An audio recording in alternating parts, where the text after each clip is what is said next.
नवापूर तहसील कार्यालयात जागतिक ग्राहक दिन उत्साहात साजरा। तहसील कार्यालयात जागतिक ग्राहक दिन मोठ्या उत्साहात साजरा करण्यात आला। यावेळी ग्राहक हक्कांबाबत जनजागृती करण्यात आली, तसेच नागरिकांना त्यांच्या अधिकारांची माहिती देण्यात आली। कार्यक्रमाचे उद्घाटन तहसीलदार दत्तात्रय जाधव यांच्या हस्ते करण्यात आले।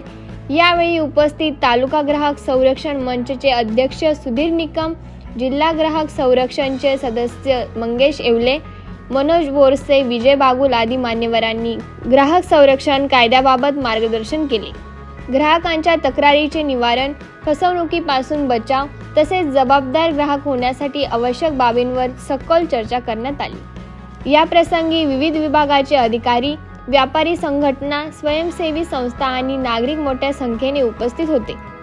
कार्यक्रमाच्या शेवटी दिव्यांग व अपंग विकलांगांना तहसीलदार यांच्या हस्ते योजनेचे अंत्योदय योजनेचे कार्ड वाटप करण्यात आले। तहसीलदार यांनी सांगितले की ग्राहकांनी त्यांच्या हक्काची जाणीव ठेवून योग्य प्रकारे न्याय मिळवावा। प्रशासन त्याच्यासाठी सतत कार्यरत आहे। कार्यक्रम यशस्वी करण्यासाठी तहसील कार्यालयातील पुरवठा विभागाचे अधिकारी सुरेखा जगताप, दिलीप पाडवी, सुनीता खिल्लारे व कर्मचाऱ्यांनी विशेष परिश्रम घेतले।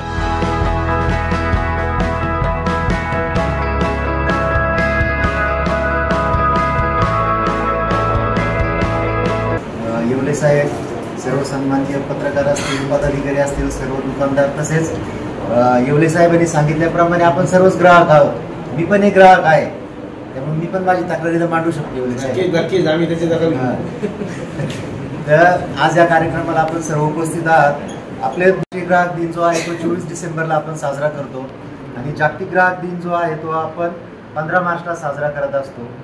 जागतिक ग्राहक दिन साजरा करण्याचा अर्थ हा तक्रार करणं किंवा आपल्या समस्या मांडण्यापेक्षा समाजातला जो शेवटचा घटक असेल त्यापर्यंत ग्राहकाचे हक्क काय आहे आणि त्याला ते कुठं मांडता येतील किंवा काय करता येईल याबाबत जागरूकता देण्याबाबत आहे।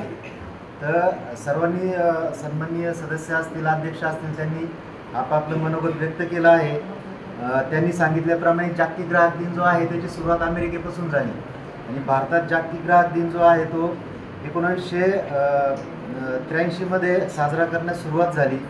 जागतिक ग्राहक दिनाचा उद्दिष्टच हे आहे की मी सांगितल्याप्रमाणे की आपल्या सर्वांना आपले हक्क काय आहे याची जाणीव करून देणं आणि त्याबाबत आपल्याला जी काही दाद मागता येईल ती दाद मागणं। आपल्या ग्राहक दिन असो किंवा आपली राज्यघटना असो, प्रत्येकाला हक्क अधिकार दिलेले आहेत आणि ते कुठं मांडावेत, कुठल्या बाबतीत आपण संघर्ष करावा याबाबत आपण दक्षता घेऊन आपापले जे आपल्यावर न्याय अन्याय होत असेल त्याबाबत आपण दाद मागितली पाहिजे। 15 मार्च हा आपण ग्राहक दिन म्हणून साजरा करतो, परंतु हा ग्राहक दिन खऱ्या अर्थाने चळवळीने उभा राहिला पाहिजे। परंतु हा ग्राहक दिन आता प्रशासनाच्या हा 2 वेळा जो साजरा होतो ग्राहक दिन, 15 मार्च आणि तो डिसेंबर महिन्यामध्ये एक साजरा होतो, तर हा तेवढ्यापुरता मर्यादित झालेला आहे। हा ग्राहक कुठे जागृत होताना दिसत नाहीये। मापात पाप रोज होतं पण कोणीच लक्ष द्यायला तयार नाही। ऑनलाईन फ्रॉड इतके होत आहेत, बँकेच्या व्याजातून म्हणा, MSCBचे मेसेज येतात, ऑनलाईन मेसेज येतात MSCB मध्ये तुमच्या मोबाईलला की तुम्ही लाईट बिल भरा, तुमचं लाईट बिल कापलं, कनेक्शन कापलं जाईल, तर ते फ्रॉड मेसेज आहेत। MSCB कधीही तुम्हाला मेसेज करत नाही की तुम्ही लाईट बिल भरा तर तुमचं कट करून टाकू। तर या कार्यक्रमाला साहेबांनी सर्व विभागाच्या प्रशासनाला सर्वांना बोलवलं होतं, परंतु एकही विभागीय अधिकारी इथे आलेला नाही। BDO साहेब आणि तहसीलदार साहेब हजर आलेले, एकही अधिकारी उभी करायची आहे हे लक्षात ठेवा। हे फक्त प्रशासन आपल्याला त्यांना ग्राहक दिन साजरा करून देण्याचं काम करतात, पण आपल्याला ही चळवळ उभी करायची। आम्ही ग्राहक पंचायतीच्या माध्यमातून आम्ही ग्राहक पंचायतीत काम करतो आणि या माध्यमातूनच आम्ही ही चळवळ उभी केलेली आहे। बिंदू माधव जोशी यांनी पूर्ण आयुष्य त्याच्यामध्ये घातलं की ग्राहकांनी जागृत व्हायला पाहिजे, पण आज तरी ग्राहक जागृत होताना दिसत नाहीये, कारण हे मर्यादित झालेलं आहे।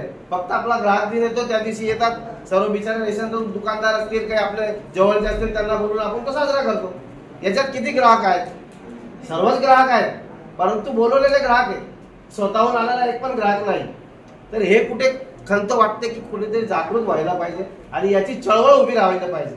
असं पंचायतीच्या माध्यमामध्ये अव्वाच्या सव्वा बिलं देण्यात येत आहेत। आता ते इथे कोणी झालेलं नाही, अधिकारी प्रशासनाने तिथे नोंद करावी कुठेतरी डायरीमध्ये, त्यांना सांगावं बोलावून। नुसतं ग्राहक दिन म्हणून फक्त यायचं, दिवाबत्ती करायची, चाललं जायचं असं नको व्हायला।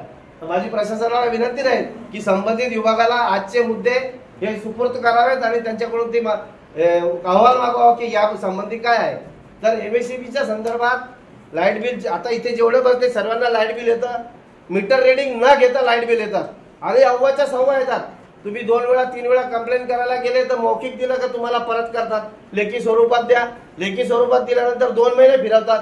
मग नंतर तुम्ही शेवटी गेल्यावर काय म्हणतात, आता भरून द्या, पुढच्या वेळेस कट करून देऊ म्हणतात का नाही. किती लोकांना अनुभव आलेला आहे असा. तिथं आपण सहजपणे लुबाडले जातो. थोडंसं जागरूक राहून जर आपण केलं तर आपण लुबाडले जाणार नाही. आपला हक्काचा पैसा, आपला मेहनतीचा पैसा तो फुकट जाणार नाही. म्हणून इंदू माधव जोशी यांनी या चळवळीचं रोखणं लावलं आणि आज ते खूप मोठं झालेलं आहे. संपूर्ण भारतामध्ये त्याची मुहूर्तमेढ रोवली गेलेली आहे आणि त्या निमित्ताने आपण या ठिकाणी जमा झालो. ज्या अर्थी या चळवळीचं दखल सरकारला घ्यावी लागली, सरकारने हे कार्यक्रम आयोजित करणं सुरू केलं. म्हणून ग्राहक म्हणून आपण जागरूक राहिलं पाहिजे. या दिनाचा जो उद्देश आहे साजरा करण्याचा की ग्राहकांनी जागरूक झालं पाहिजे.